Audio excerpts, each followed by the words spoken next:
India থেকে পানি ছেড়ে দেওয়ার পরে আমার এই বাইরে একটা অসাধারণ গান গাইছে, অবশ্যই গানটি আপনারা শুনবেন। ও আল্লাহ রক্ষা করো দেশ, শত্রু পক্ষ পানি সাইরা দেশ করিল সে।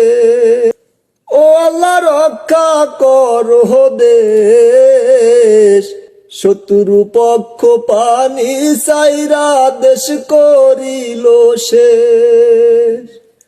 ঘরের পানে চাই না গো চাইলে সর্বহারা লাগে,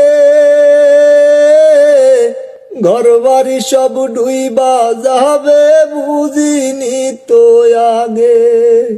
ঘরের পানে চাই না গো চাইলে সর্বহারা লাগে, ঘর বাড়ি সব ডুইবা যাবে বুঝিনি তো আগে। কত মানুষ পানি বন্দি, দুঃখের নাই রে সে।